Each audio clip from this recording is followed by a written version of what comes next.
akun yang bernama Muhammad Toha. Sebelum ke pertanyaan ada doa nih Ustaz. Semoga diberikan keistiqomahan dan segala cita-cita mulia dikabul. Amin, kabul, amin. Assalamualaikum warahmatullahi wabarakatuh. Waalaikumsalam warahmatullahi wabarakatuh. Izin bertanya, bagaimana tips dan cara agar kita selalu merasa diawasi oleh zat Allah, dan bagaimana cara agar kita bertawakal kepada Allah? Ditunggu jawabannya Ustaz. Syukran jazakumullah khairan. Bagaimana agar kita selalu merasa diawasi zat Allah? Ini sebenarnya masuk ke pantasawuf. Pembahasan ini masuk ke pantasawuf, dan hakikat ilmu tasawuf adalah ilmu hal, bukan ilmu maqal sebenarnya. Walaupun kajian tawakal, sabar, syukur ada di kitab-kitab dibahas, tapi secara praktek itu tidak mungkin bisa mendapatkan zauq cita rasa tawasul kecuali dengan didikan langsung guru yang keras terhadap pendidikan tarbiyah hati. Itu mukadimah awal. Cuman mungkin kalau bagaimana untuk bisa merasa selalu diawasi oleh zat Allah, pertama mungkin mengenal secara hati dan rasa terhadap sifatnya Allah. Karena kita dianjurkan tafakkaru fi halqillah wala tafakkaru fi zatillah. Jadi bagaimana diri bisa selalu merasa diawasi sama zat Allah? Pertama apa? Ma'rifat, mengenal dengan penuh kesadaran di hati terhadap sifat-sifatnya Allah. Wabil khusus di sifat ilmu, basar, dan sama.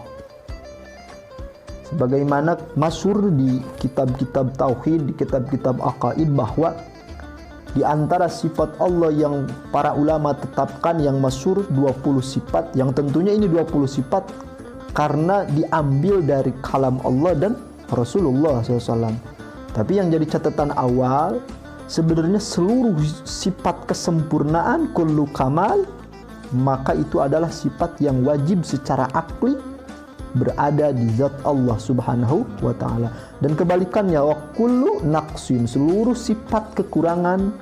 Cuman kenapa jadi 20? Itu hasil aqaid yang ditetapkan oleh ulama yang bersumber dari Al-Quran, yang ada rujukan Al-Qurannya, maka ditetapkan 20 sifat.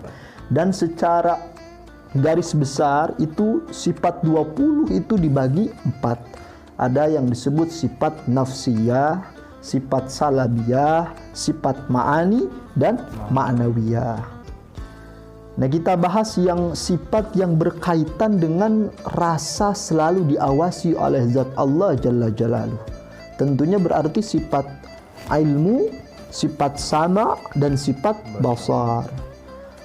Itu termasuk sifat ma'ani. Kata ulama, sifat ma'ani adalah sifatun wujudiyatun qadimatun qaimatun bidatihi ta'ala. Sifat yang bangsa ada, artinya andaikan hijabnya manusia dibuka, niscaya sifat ini bakal nampak kelihatan di manusia. Maka para ulama membuat khusus untuk sifat ma'ani ini supaya bisa melatih rasa tersambungnya sifat ma'ani terhadap diri kita, terhadap seluruh alam semesta dan makhluk, maka disebut ta'alluq sifat ma'ani. Dan masyhur di satu kaidah, kalau gak salah di kitab Kharidatul Bahiyah, wa wajibun ta'aliku dzisifati hatman dawaman ma'adal hayati. Wajib akli hukumnya. Ta'aliku dzisifati. Ta'aluk itu artinya persambungan, alaqahnya sifat ma'ani itu wajib secara akal pasti ada. Hatman dawaman ma'adal hayati. Maka ta'aluk terbagi 3. Pertama ada ta'aluk ifadah, kedua ada ta'aluk ta'diyah, ketiga ada ta'aluk taratub. Kita bahas nih ta'aluk ta'diyah. Apa itu ta'aluk ta'diyah? Adalah terhubungnya seluruh sifat ma'ani Allah terhadap objek-objek yang ditentukan, yaitu makhluk alam semesta termasuk diri kita semua. Disebut ta'alluq ta'diyah. Jadi Kalau sesuai ta'rif yang disebut ta'alluq itu adalah iktidau sifati amron zaidan ala qiyami habil ladzati. Tuntutan sifat yang ada di satu zat, yang bukan cuma adanya itu sifat di zat, tetapi amron zaidan, ada ikatan-ikatan dengan yang lainnya.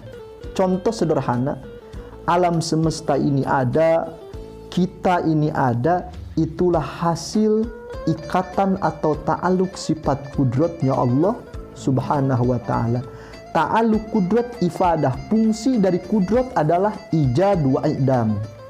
Diadakan ada, ditiadakan tiada. Berarti itu ta'aluk ifadah dari sifat kudrat. Nah sama ilmu itu mempunyai ta'aluk inkisyaf. Arti inkisyaf itu adalah terbukanya seluruh apa yang telah Allah ciptakan di hadapan Allah subhanahu wa ta'ala. Maka sering ayat kita baca, wa in tubdu ma fi anfusikum aw tukhfuhu yuhasibukum bihillah. Wa in tubdu, dan apa-apa yang kalian tampakkan atau apa-apa yang kalian sembunyikan, maka semuanya tidak akan lepas dari perhitungan Allah subhanahu. Seluruh makhluk, tetanggamu, teman-temanmu, saudara-saudaramu mungkin tidak tahu, tapi ada satu zat yang mustahil tidak terbuka, yaitu zat Allah subhanahu wa ta'ala, yang tahu keadaanmu, yang tahu persis halmu, yang tahu persis tentang keadaan, sedetail mungkin keadaanmu. Karena apa? Ada ta'aluk sifat ilmu, yaitu inkisyaf.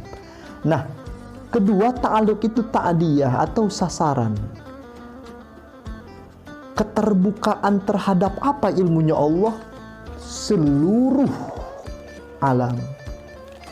Bahkan masyhur kulnya kul jami. Wallahu ala kulli syai'in alim.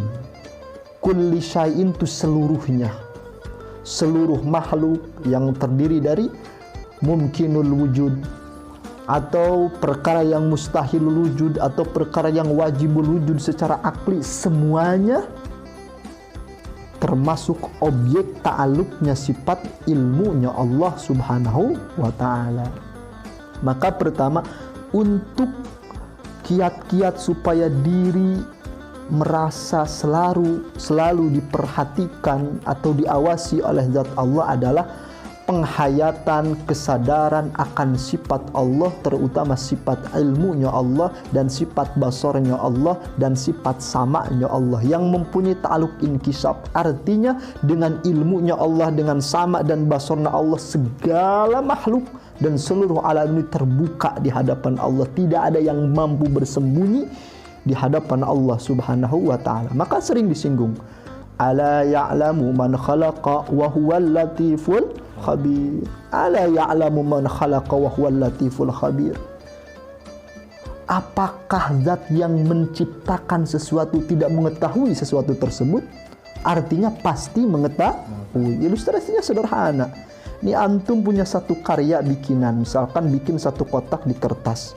Kita yang bikin, kita yang susun, disimpan di bawah meja, disembunyikan, dibawa kemana aja. Keadaan barang tersebut antum bakal tahu nggak dimulai warnanya. Karena apa? Karena saya yang menciptakan. Wa haqada Allah jalla jalaluh. Alam dunia kita, diri kita semua adalah diciptakan oleh Allah. Otomatis Allah tahu terhadap ciptaannya. Dan tidak sedetik pun terlepas dari sifat ilmunya Allah subhanahu wa ta'ala. Dan apa? Pertanyaan selanjutnya, bagaimana kita dan bagaimana cara agar kita bertawakal kepada Allah? Cara agar kita bertawakal kepada Allah sama ya, sesuai mukadimah tadi. Ini termasuk ilmu tasawuf. Pertama harus mengetahui apa arti tawakal itu secara harfiah. Tawakal itu artinya adalah berserah diri. Cuma ulama membuat ta'rif yang balance. Balance itu artinya seimbang antara berserahnya diri yang keluar dari hati sepenuhnya dan gerak usaha untuk pembuktian secara zahir. Makanya takrif tawakal menurut para ulama adalah man fawwada amrohu walam yazal muktasiban bimargubihi. Orang yang memasrahkan urusannya kepada Allah, tetapi catatan walam yazal muktasiban bimargubihi. Dirinya tidak henti-henti berusaha mengejar apa yang diinginkan dan apa yang diharapkan. Jadi tubuhnya, zahirnya berusaha, tapi hatinya hanya bersandar kepada Allah Jalla Jalaluh. Ini harus seimbang. Artinya, ketika ada yang mengatasnamakan tawakal, berserah diri, tapi diam, tidak berusaha, maka itu bukan tawakal. Atau ada yang usahanya pol 100%, tapi hatinya lupa akan hasil, hanyalah Allah yang menentukan, itu pun bukan tawakal. Maka lucunya ada satu ilustrasi yang kalau bahasa kasarnya, Ustadz, saya ini udah ke barat, ke timur, ke dokter udah, ke spesialis ini udah, ke alternatif udah, maka dari mulai detik ini udahlah saya mau bertawakal kepada Allah. Ini bahasa kayak yang benar. Artinya sebelum itu antum berpasrah sama siapa? Makanya tawakal itu kapan waktunya? Fa'idza azamta fatawakkal 'ala Allah. Mulai engkau setar, mulai engkau melangkah. Ketika dohir kalian datang ke dokter, maka batin kalian datang ke hadirah Allah Subhanahu wa ta'ala. Itu adalah tawakal yang benar. Man fawwada amrohu walam yazal muktasiban bimargubihi. Makanya hadis baginda Nabi Muhammad sallallahu alaihi wasallam tentang tawakal adalah lau annakum tatawakkaluna 'ala Allah haqqa tawakkuli la razaqakum kama yarjuku tayru taghdu himasan wa taruhu bitanan. Andaikan kalian berserah diri sepenuhnya kepada Allah, kalauan sebenar-benarnya tawakal, maka niscaya aku akan datangkan rizki terhadap kalian seperti keadaan burung yang pagi hari keluar dari sangkarnya dalam keadaan lapar dan kembali dalam keadaan kenyang. Artinya sebenar-benarnya hakko tawakuli, sebaik-baiknya tawakal adalah burung keluar di waktu pagi dalam keadaan burungnya diam di sangkar apa keluar. Maka pantas kata para ulama yang disebut tawakal adalah man fawwada amrohu walam yazal muktasiban bimargubihi. Orang yang sepenuhnya memasrahkan segala urusannya terhadap Allah Subhanahu wa ta'ala, walaupun secara zahir fisiknya tetap berusaha mengejar apa yang diinginkan, tetapi dengan penuh kesadaran, sekuat-kuatnya usaha kita, sepol-polnya syariat kita yang kita usahakan, maka 1% pun tidak merubah kepasrahan dirinya terhadap Allah. Maka balance usaha dan berserah diri kepada Allah Subhanahu wa ta'ala. Hadza minni wallahu a'lam.